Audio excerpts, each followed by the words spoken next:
We're gonna start the count. Good luck.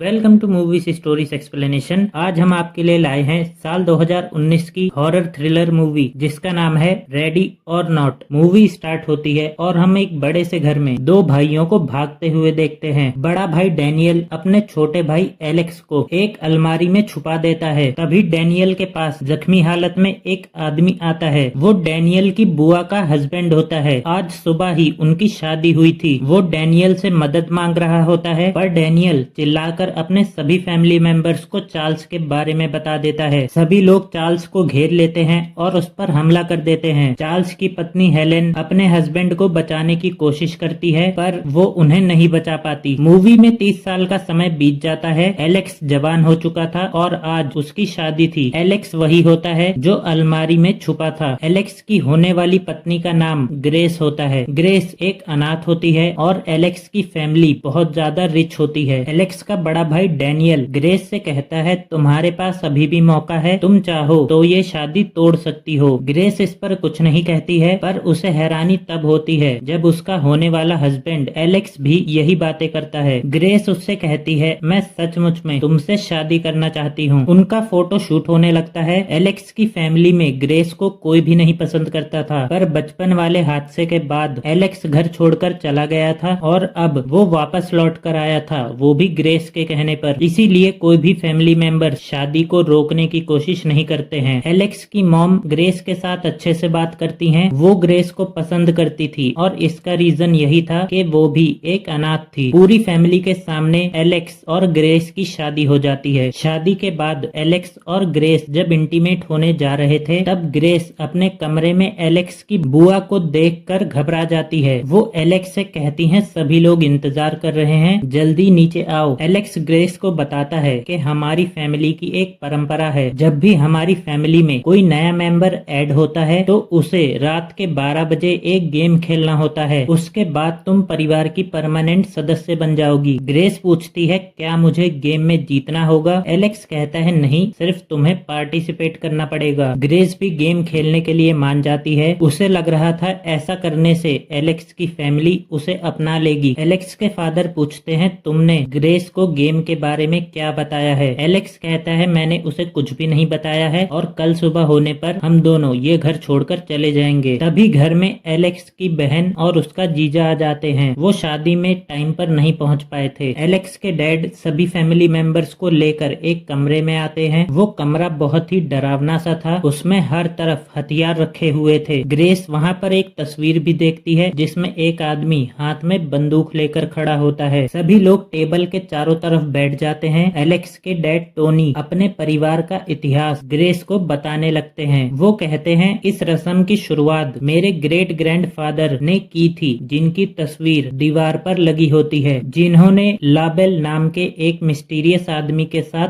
सौदा किया था। उस आदमी ने विक्टर यानी ग्रेट ग्रैंडफादर को एक बॉक्स दिया था। इस बॉक्स को मिलने के बाद उनकी पूरी फैमिली बहुत अमीर हो गई थी। बस एक ही शर्त थी कि कोई भी नया मेंबर जब परिवार में जुड़ेगा तो बॉक्स में निकलने वाले कार्ड पर जो गेम लिखा होगा वो उसे खेलना पड़ेगा। एलेक्स के बड़े भाई डैनियल की पत्नी बताती है उसे चेस मिला था। एलेक्स की सिस्टर के हस्बैंड बताते हैं उन्हें 3 पत्ती मिला था। टोनी ने ग्रेस को बॉक्स दे दिया होता है। ग्रेस के खोलने पर उसे हाइड एंड सीक का गेम मिला होता है। जैसे ही वो फैमिली मेंबर्स को बताती है हाइड एंड सीक, सभी लोग खामोश और हैरान हो जाते हैं। टोनी ग्रेस से कहते हैं कि तुम छुपोगी और सभी लोग तुम्हें ढूंढेंगे। पूरे घर में कैमरा लगे होते हैं और घर को बाहर से लॉक कर दिया जाता है। टोनी ग्रेस को बताते हैं कि हम कैमरे का इस्तेमाल नहीं करेंगे। ग्रेस को ये सब चीजें किसी मजाक की तरह लग रही थी। घर की मेड क्लारा एलेक्स की बहन के बच्चों को कहानी सुना रही होती है। ग्रेस जाकर एक अलमारी में छुप जाती है। उसके जाने पर सभी फैमिली मेंबर्स ने हाथ में हथियार ले लिया होता है। किसी के पास गन होती है, किसी के पास क्रॉसबो। वो सभी मिलकर ग्रेस का शिकार करने वाले थे। एलेक्स को उसी रूम के अंदर बंद कर दिया जाता है, पर एलेक्स पीछे वाले दरवाजे से निकलकर उस कमरे से भाग जाता है। ग्रेस बैठे बैठे बोर हो गई थी, वो उस क्लोजेट से बाहर आ जाती है। घर की नौकरानी देखती है एक बच्चा बेड पर नहीं होता है, वो उसे ढूंढने के लिए बाहर आ जाती है। ग्रेस को पकड़कर एलेक्स अपने साथ ले जाता है, उसे बेड के पीछे छुपा लेता है। उसी रूम के अंदर घर की नौकरानी आ जाती है बच्चे को ढूंढते हुए। वो बच्चे को ढूंढ रही होती है, तभी एक गोली चलती है। गोली सीधा उसकी आंख में लगती है, उसकी वही मृत्यु हो जाती है। उसे गोली एलेक्स की बहन एमिली ने मारी होती है। ये नजारा देखकर ग्रेस के तो होश उड़ जाते हैं। उसकी फैमिली लाश के पास आकर डिस्कशन करने लगते हैं। एमिली से कहते हैं ये तुम्हें किस एंगल से दुल्हन लग रही थी। रस्म के लिए हमें ग्रेस को जिंदा पकड़कर अपने साथ ले जाना है। वो लोग उसकी लाश को हटाने लगते हैं ताकि ग्रेस उसे देख न ले। एलेक्स उसे लेकर बाहर जाने लगता है, कहता है सुबह होने से पहले उन्हें तुम्हें जान से मारना होगा, यही गेम का नियम है। अगर उन्होंने ऐसा नहीं किया तो उन्हें लगता है कि उनके साथ कुछ गलत होगा। गेम में मैं भी शामिल रहूंगा, पर मैं तुम्हारी मदद करूंगा। ग्रेस उस पर गुस्सा थी, उससे नाराज हो जाती है, कहती है तुमने मुझे इस बारे में बताया क्यों नहीं। वो कहता है अगर मैंने तुम्हें बता दिया होता तो तुम मुझे छोड़ देती, जो मैं नहीं चाहता था। एलेक्स उसे कहता है तुम किचन में जाओ, और खुद एलेक्स घर को अनलॉक करने जा रहा होता है। वो अपने गाउन को भी फाड़ देती है ताकि वो सही से भाग पाए। ग्रेस जैसे ही रूम का गेट खोलकर बाहर आती है, फैमिली के मेंबर्स वहीं पर होते हैं। एलेक्स की बहन उस पर गोली चला देती है, पर ग्रेस बचते हुए वहां से भाग जाती है। ग्रेस रूम में छुपी होती है। उसी रूम के अंदर एलेक्स का भाई डैनियल आ जाता है। ग्रेस डैनियल से कहने लगती है कि मुझे बचा लो। कहता है मैं तुम्हें 10 सेकंड का समय दूंगा, उसके बाद सभी फैमिली मेंबर्स को बुला लूंगा। वो ऐसा इसलिए करता है क्योंकि उसका भाई ग्रेस से प्यार करता था। ग्रेस के वहां से भाग जाने के बाद डैनियल सभी लोगों को बुला लेता है। सभी फैमिली मेंबर्स उस रूम में इकट्ठा हो जाते हैं, पर देखते हैं ग्रेस वहां से भाग चुकी होती है। एलेक्स की बहन कहती है मेरी गन गुम हो गई है। उसका हस्बैंड उसे अपनी क्रॉसबो दे देता है। उतने में घर की दूसरी नौकरानी भागते हुए आकर उन्हें बताती है कि उसने ग्रेस को देखा है। एलेक्स की बहन से गलती से क्रॉसबो चल जाता है और वो सीधा नौकरानी के मुंह पे लगता है। उस मेड में थोड़ी सी जान बची होती है, पर उसकी बुआ उसका गला काट देती है। ये वही बुआ होती है जो फिल्म की स्टार्टिंग में अपने हस्बैंड की जान बचाने के लिए रो रही थी। ग्रेस को भागते हुए एक गन मिल जाती है। वो गन लेकर किचन में आ गई होती है। एलेक्स घर के कैमरास को ऑन करने की कोशिश कर रहा होता है। किचन में नौकर आ जाता है। ग्रेस वहीं पर छुपी होती है। एलेक्स कैमरा ऑन कर लेता है। वो डिस्प्ले पर छुपी हुई ग्रेस को देख लेता है। एलेक्स ने घर को अनलॉक कर दिया होता है। ग्रेस बंदूक लेकर नौकर के पीछे खड़ी हो जाती है। ग्रेस उसे रोकने के लिए उस पर गोली चलाती है। गोली चलती नहीं क्योंकि वो सिर्फ सजावट के लिए थी। वो ग्रेस से बंदूक छीन लेता है। ग्रेस उसके ऊपर हमला कर कर वहाँ से भाग जाती है। एलेक्स के भाई और डैड सिक्योरिटी रूम के बाहर एलेक्स को आवाज देने लगते हैं। एलेक्स सिलेंडर उठाकर लगी हुई मशीन्स को तोड़ देता है। टोनी उस पर हमला करते हैं। एलेक्स पलटकर उनके ऊपर हमला कर देता है। डैनियल अपने भाई को शांत करता है। उसके रुक जाने पर उसके डैड उसको बेहोश कर देते हैं। ग्रेस भागते हुए उसी क्लोजेट के पास पहुंच जाती है। क्लोजेट खोलने पर वहां पर एक नौकरानी होती है। नौकरानी आवाज देकर सभी फैमिली मेंबर्स को वहां पर बुलाने लगती है, पर उससे गलती से एक बटन दब जाता है, जिससे क्लोजेट का दरवाजा बंद होने लगता है और उसकी गर्दन उसी में फंस गई थी। नौकरानी मारी जाती है। टोनी एलेक्स को हथकड़ी से रूम में बांध देते हैं। घर का नौकर आकर बताता है कि सिक्योरिटी सिस्टम ठीक नहीं हो रहा और तीसरी नौकरानी भी मारी गई। टोनी गुस्सा करने लग जाते हैं, पर उनकी पत्नी उन्हें शांत करती है और वो लोग ग्रेस को ढूंढने चले जाते हैं। एलेक्स के डैड और बुआ रूम में बात कर रहे होते हैं। उसी रूम के बाहर ग्रेस छुपी होती है। ग्रेस को मौका मिलने पर वो घर से बाहर भाग आई होती है। ग्रेस को जंगल में भागते हुए एक केबिन दिखा था, वो उसके अंदर आ गई थी। वहाँ पर बहुत सारे जानवर बंधे हुए थे। एक आदमी ग्रेस का पीछा करते हुए उसी रूम के अंदर आ गया था। ग्रेस के देखने पर वो एलेक्स की बहन का बेटा होता है। ग्रेस उसे बच्चा समझकर उसके पास आती है, पर वो ग्रेस पर गोली चला देता है। गोली उसके हाथ पर लगी होती है। गुस्से में ग्रेस उसे एक मुक्का मारती है। वो बेहोश हो जाता है। ग्रेस बकरी को देखकर डर जाती है। वो नीचे बेसमेंट में गिर जाती है। उसके अंदर वो देखती है बहुत सारी लाशें पड़ी होती हैं, जिनको इन फैमिली मेंबर्स ने मारा होता है। ग्रेस घबराते हुए वहाँ से निकल निकलने की कोशिश कर रही होती है। सीढ़ियों से ऊपर आने पर उसके हाथ में कील भी लग जाती है, पर किसी तरह ग्रेस उसमें से बाहर आ जाती है। वो अपनी स्लीव्स फाड़ कर उससे हाथ में पट्टी करती है। ग्रेस रेलिंग्स के बीच में से निकलती है, उसकी पीठ पर भी चोट लग जाती है। ग्रेस जंगलों में छुप गई थी। घर के नौकर ने ग्रेस को देख लिया था। वो ग्रेस पर हमला करने आ जाता है, पर अपनी जान बचाने के लिए ग्रेस उसी पर हमला कर देती है, उसे जान से मार देती है। ग्रेस उसी नौकर की कार को चुरा कर वहाँ से भागने लगती है। ग्रेस कार के कस्टमर सर्विस एजेंट को कॉल करती है, उससे हेल्प मांगती है, पर एजेंट कहता है ये कार चोरी की है और वो कार के सिस्टम को शट डाउन कर देता है। तभी घर का वो नौकर वहाँ पर आ जाता है। वो मरा नहीं होता है, वो ग्रेस को बेहोश कर देता है। ग्रेस को होश आ गया होता है। घर का नौकर वीडियो कॉल कर फैमिली मेंबर्स को बता देता है कि मैं ग्रेस को लेकर आ रहा हूँ। ग्रेस उस पर हमला कर देती है। फैमिली मेंबर्स इसे लाइव देख रहे होते हैं। ग्रेस के हमला करने के वजह से कार का एक्सीडेंट हो जाता है। घर के नौकर की मौत हो जाती है। ग्रेस सेफली कार से बाहर आ जाती है। ग्रेस कार के बाहर आकर देखती है डैनियल उसके सामने बंदूक लेकर खड़ा होता है। उसे लग रहा था डैनियल उसे हानि नहीं पहुंचाएगा, पर इस बार वो गलत होती है। डैनियल उसे बेहोश कर देता है। डैनियल ने ऐसा इसलिए किया था क्योंकि उसके पिता पेड़ के पीछे छुपे होते हैं। एलेक्स ने अपने आप को हथकड़ी से आजाद करवा लिया होता है। ग्रेस को होश आने पर वो टेबल पर बंधी होती है। सभी फैमिली मेंबर्स काले कपड़े पहनकर एक तरह की रस्म कर रहे होते हैं। वो सभी लोग मिलकर एक तरह का ड्रिंक पीते हैं। ड्रिंक पीने के बाद टोनी हाथ में चाकू लेकर ग्रेस को मारने वाले होते हैं। उसी वक्त उनको और सभी फैमिली मेंबर्स को उल्टी आने लगती है। ऐसा इसलिए हुआ था क्योंकि डैनियल ने उनके ड्रिंक में एक तरह की दवाई मिला दी थी। डैनियल ग्रेस को लेकर छुपा होता है। जब वो दोनों वहाँ से निकलकर जाने लगते हैं, डैनियल की वाइफ बंदूक लेकर उनके सामने आ जाती है। वो गोली चला देती है। गोली डैनियल के गले पर लगती है। ये देखकर ग्रेस को बहुत गुस्सा आता है। वो उस पर अटैक कर देती है। ग्रेस उसे बेहोश कर देती है। वो डैनियल को थैंक यू बोलती है। डैनियल की भी मृत्यु हो जाती है। ग्रेस को भागते हुए टोनी देख लेता है। ग्रेस उसे लैंप से मार कर बेहोश कर देती है। वो लैंप फेंक देती है और पर्दों में आग लग जाती है। ग्रेस के ऊपर एलेक्स की मॉम तीर चलाती हैं, पर ग्रेस बच जाती है। वो ग्रेस का गला दबाने लगती हैं। ग्रेस के हाथ में वही कार्ड वाला बॉक्स लग जाता है। वो उस बॉक्स को उनके सर पर लगातार मारे जा रही थी। उनकी मृत्यु हो जाती है। एलेक्स उसे ऐसा करते हुए देख लेता है। अपनी मॉम को मरा हुआ देखकर एलेक्स ग्रेस के खिलाफ हो जाता है। वो ग्रेस को पकड़ लेता है और सभी लोगों को बुला लेता है। वो सभी ग्रेस को उसी टेबल पर बांध देते हैं। इस बार रस्म को एलेक्स ही पूरा करने वाला था। एलेक्स चाकू मारने ही वाला होता है कि ग्रेस थोड़ा सा घूम जाती है और चाकू उसके कंधे पर लगा होता है। वो चिल्लाते हुए टेबल से उतर जाती है और उस चाकू को अपने हाथ में ले लेती है। अब सुबह भी हो चुकी थी। सभी लोग डर जाते हैं, सभी घबराने लगते हैं, पर वो देखते हैं कि उन्हें कुछ भी नहीं हुआ होता है। उसकी बुआ हाथ में कुल्हाड़ी उठाकर कहती हैं इसे मरना होगा। जैसे ही वो आगे बढ़ती हैं, वो ब्लास्ट हो जाती हैं। इसका मतलब था ये श्राप असली है, क्योंकि ग्रेस सुबह तक जिंदा बच गई थी। अब ये सब मरेंगे। देखते ही देखते एलेक्स का जीजा भी फट जाता है। एलेक्स की भाभी भी फट जाती है। उसकी बहन और उसके बच्चे भी मारे जाते हैं। ग्रेस खड़े खड़े हंस रही होती है और टोनी भी फट जाता है। एलेक्स ही अकेला बचा होता है। ग्रेस कहती है मुझे डाइवोर्स चाहिए। वो अपनी अंगूठी उतार कर फेंक देती है। उसके बाद एलेक्स भी मारा जाता है। ग्रेस को अपने सामने मिस्टर लबेल की आत्मा दिखाई देती है। वो आत्मा भी फिर गायब हो जाती है। पूरे घर में आग फैल चुकी होती है। उसी जलते हुए घर से ग्रेस बाहर आती है। ग्रेस बाहर आकर सीढ़ियों पर बैठ जाती है। वो स्मोकिंग कर रही होती है। पुलिस वाले उससे पूछते हैं यहाँ पर हुआ क्या था। ग्रेस कहती है मेरे रिश्तेदार। और इसी के साथ मूवी यहाँ पर खत्म हो जाती है। ग्रेस को सभी परिवार वाले बलि का बकरा बना रहे होते हैं, जिसके वजह से उनकी दौलत और उनकी जान बची रहे, और इसीलिए वो ग्रेस की जान लेना चाहते थे। पर ग्रेस की किस्मत में कुछ